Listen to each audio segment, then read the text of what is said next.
அஸ்ஸலாமலைக்கும். Hi all, welcome backs to Rabia school channel.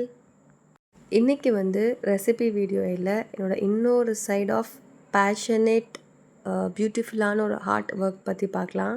Rabia's என்ன artistry, நீங்கள் இன்ஸ்டாவில் போய் சர்ச் பண்ணிங்கன்னா உங்களுக்கு வரும். இன்ஷால்லா யாருக்காவது bridal cones and bridal work mehndi என்ன போடணும்னாலும் நீங்கள் எனக்கு காண்டாக்ட் பண்ணலாம். நான் கீழே என் நம்பர் கொடுக்குறேன்.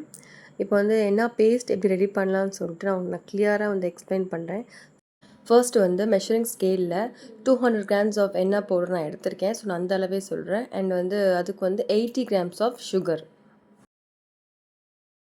200 கிராம்க்கு வந்து 2 லெமன் நான் யூஸ் பண்ணியிருக்கேன். ஸோ லெமன் யூஸ் பண்ணிக்கலாம். அண்ட் ஆயில் நான் 2 பிளெண்ட் ஆயில் யூஸ் பண்ணியிருக்கேன், 60 ml. ஸோ நல்லா இது எல்லாமே சேர்ந்து நல்லா வந்து அந்த ஆயில் அண்ட் மெஹந்தி நல்லா வந்து பிளெண்ட் ஆகி இப்படியே உள்ளே போகணும். அந்த பவுடரோடு சேர்ந்து அந்த எண்ணெய் வந்து மிக்ஸ் ஆகணும். ஸோ அது அளவுக்கு நல்லா வந்து நான் மிக்ஸ் பண்ணி எடுத்துக்கிறேன். அண்ட் தண்ணி பார்த்தோன்னா நம்ம இன்னும் ஊற்றிக்கலாம்.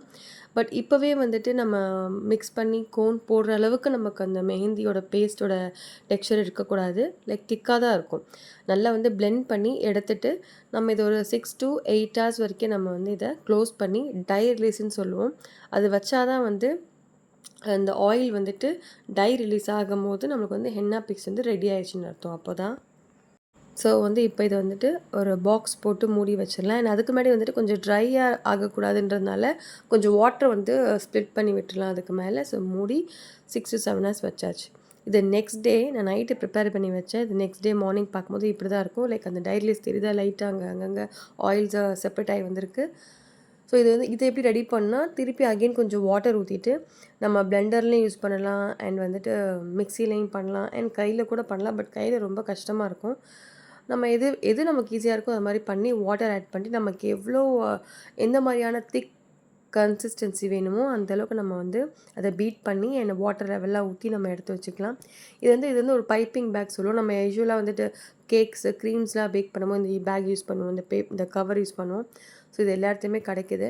அண்ட் இதை ஒரு பாக்ஸில் போட்டுட்டு நான் வந்து அதை மெஹந்தி வந்து ஒரு மெஹந்தி கூட ட்ராப் விடாமல் ஃபுல்லாக வந்துட்டு அதை இதில் போட்டுட்டேன். ஸோ இது நல்லா கோன் அந்த பைப்பிங் பேக்கில் போட்டதுக்கப்புறமா கண்டிப்பாக வந்து பேக்கில் வந்து கொஞ்சம் லீக் ஆகும். ஸோ டைட்டாக சீல் பண்ணி எடுத்துக்கோங்க. அண்ட் அதுக்கு முன்னாடி வந்து நான் கோன் ரோலிங் வந்து நான் நைட்டே பண்ணி வச்சுட்டேன். ஸோ அது ஃபார் தட் எனக்கு ஈஸியாக இருந்துச்சு. டக்குன்னு வந்து ஃபில் பண்ணி நம்ம கோனை வந்து சிரட்டை போட்டு ஃபினிஷ் பண்ணிட வேண்டியதுதான். ஸோ நீங்களும் வந்துட்டு ஈஸியாக இந்த மாதிரி கோன் மேக் பண்ணுறதுக்கு என்னோடய கிளாஸ் ஜாயின் பண்ணுங்கள். ப்ளீஸ் இன்ஸ்டாகிராம் ஐடி நான் கீழே கொடுக்குறேன், எனக்கு காண்டாக்ட் நம்பரும் கொடுக்குறேன்.